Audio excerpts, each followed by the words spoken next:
Olá, tudo bem com vocês? Aqui é o professor Hidalgo e hoje vamos estar começando uma sequência de aulas sobre geometria analítica. Então nós vamos começar com o plano cartesiano, afinal de contas, toda a geometria analítica acontece no plano cartesiano. Então, sem mais delongas, bora estudar, vamos para o que interessa. Bem, a primeira coisa que a gente tem que pensar quando estuda geometria analítica é onde ela acontece. E a geometria analítica trabalha com os elementos da geometria, trabalha com ponto, com reta, com formas geométricas, com polígonos, e é o que a gente vai ver hoje. O que é um plano cartesiano? Como se constrói um plano cartesiano, sim, de forma geral, para que a gente possa fazer nossas anotações gráficas e construir formas geométricas e calcular a distância entre pontos e tudo que tem na geometria analítica. Então a primeira coisa que nós temos que pensar para entender o que é um plano cartesiano é o que são duas retas perpendiculares. Duas retas perpendiculares entre si são duas retas que se interceptam num ponto, ou seja, tem um ponto em comum e ainda formam um ângulo de 90 graus, o chamado ângulo reto. Então aqui eu tenho uma reta que eu vou chamar de reta S. E agora, vou colocar outra reta aqui. Essas duas retas, elas se interceptam nesse ponto. De forma geral, na geometria, nós colocamos essa identificação aqui, que significa que a reta se estende indefinidamente, ou seja, ela vai para o infinito e além tanto para a esquerda quanto para a direita, ou seja, para qualquer uma das suas extremidades, independente da sua disposição. Neste caso aqui, a nossa reta T ela é horizontal, mas no caso da nossa reta S, ela é vertical. E de novo, coloco essas duas flechinhas ali, as setas que indicam a continuidade da reta. Bem, tenho duas retas, elas se interceptam num ponto, ou seja, tem um ponto em comum e ainda formam um ângulo de 90 graus. Geralmente o ângulo de 90 graus ele é identificado por este símbolo aqui, ó, que é basicamente um quadrado com um pontinho no meio.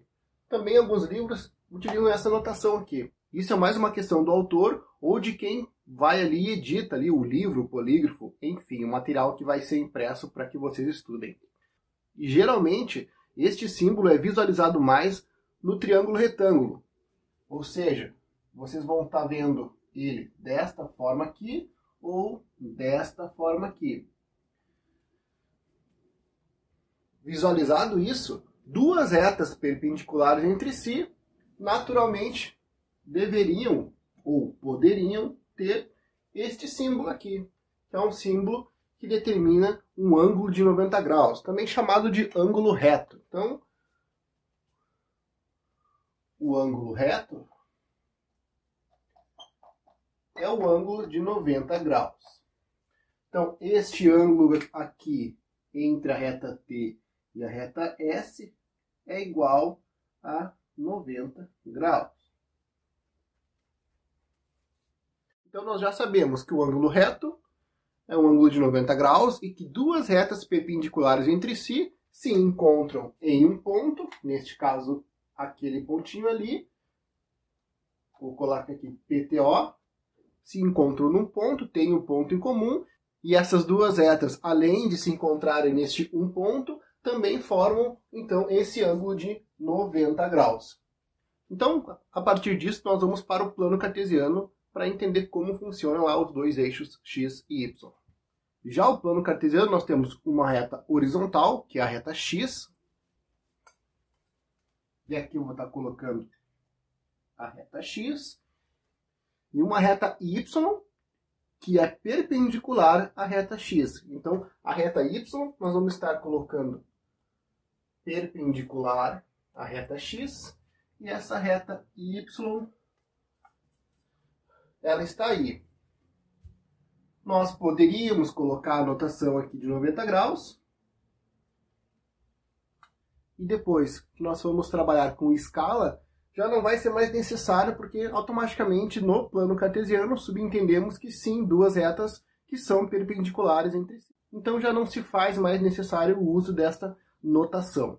Mas para a explicação do que é o plano cartesiano, é importante que vocês já tenham essa ideia que são duas retas, então, que formam um ângulo de 90 graus entre si. Então, continuando, nós temos duas retas, reta x e reta y. Só que para dificultar um pouco, e geralmente em exercício de vestibular e Enem eles tendem a utilizar esse nome, não sei por qual motivo, talvez Não, eu sei sim, é para complicar a vida. Que é utilizar os nomes de abscissa e ordenada. X é a abscissa,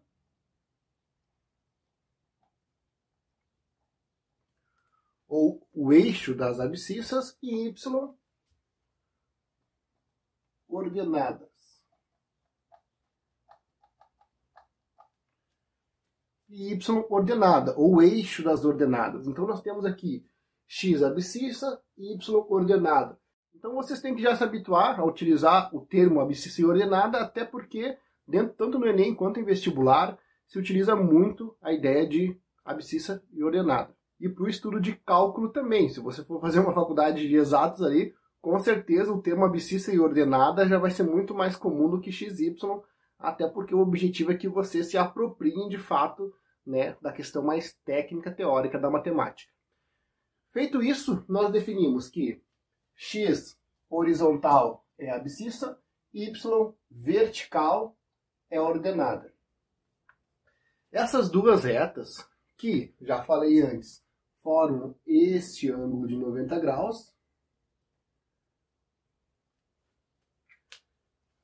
elas dividem um plano, ou seja, o mesmo plano, em 4 regiões, que na matemática nós conhecemos como quadrantes. Os quadrantes, eles são dispostos da seguinte forma, eu vou escrever aqui. Então aqui nós temos o primeiro quadrante, aqui nós temos o segundo quadrante, aqui nós vamos ter o terceiro quadrante, e aqui nós vamos ter o quarto quadrante. Notem, vocês até podem fazer um resuminho assim, ó. É anti-horário. Então, começa daqui, vai para lá.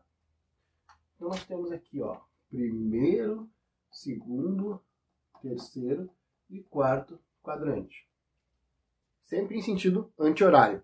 Agora, nós definimos que a abscissa ordenada divide o mesmo plano em 4 quadrantes e temos primeiro, segundo, terceiro e quarto quadrante, respectivamente.